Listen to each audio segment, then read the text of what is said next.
So the first question is, who introduced the subsidiary alliance policy in India and who accepted this plan first? So the Governor General Valency was the one who introduced this subsidiary alliance policy in India, and Nizam of Hyderabad accepted this plan first. So General Valency introduced it and Nizam of Hyderabad accepted this plan. Second question is, which policy was like a slow poison? So I hope by far you know which policy was the acting like a slow poison. It was subsidiary alliance, because the kings were believing that Britishers were their friend, but later they were being cheated. Third question, by enforcing which policy did Valency make British rule supreme power in India? So it was divide and rule policy, which Valency was using to make British the supreme power in India. Divide and rule means, you know, right? To make each other fight amongst them and take advantage of that. Fourth question, when did the British interfere in the administration of Punjab? So when Ranjit Singh, after Ranjit Singh, the powerful Maharaja of Punjab, died, the Sikh quarreled for the legacy, and taking advantage of this, the British interfered in the administration of Punjab. So when the Ranjit Singh, the powerful Maharaja of Punjab, died, what happened? The Sikh started fighting among themselves for the legacy.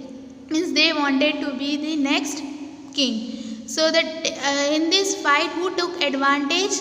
The Britisher took advantage. They interfered in the administration of Punjab and took away the administration of Punjab.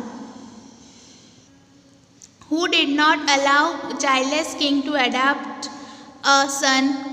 Governor General Dalhousie did not allow childless kings to adopt a son.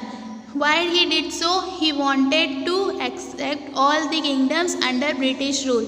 So he doesn't allow childless king to adopt a son. Okay? Governor General Dalhousie. Sixth question, which states were declared hairless and annexed by Dalhousie?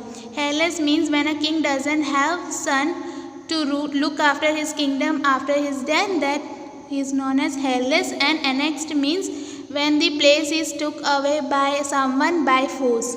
So the states that were declared hairless and annexed by Dalhousie were Satara, Jodhpur, Jhansi, Sabhalpur, Nagpur, Arcot, Tanjore, Karnataka, etc. Seventh question, when and where was the first railway line started in India? This question is asking you about which first railway line that started in India. It was between Mumbai and Thane in the year 1853 CE. So the first railway line was started from Mumbai to Thane in the year 1853 CE. Eighth question, in whose time did railway, telegram and postal system started in India? So the railway, telegram and postal system started in India during the tenure, means time of Governor General Dalhousie. So he was the one who started railway, telegram and postal system in India. Ninth question is, in which cities were university established during 1857 CE? In 1857 CE, universities were established in Mumbai, Chennai and Kolkata. So this is your small answers that you have to write in 1 or 2 sentences. I hope this is understood by you.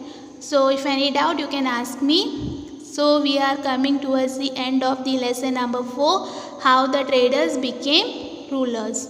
Complete this in your book and start learning this.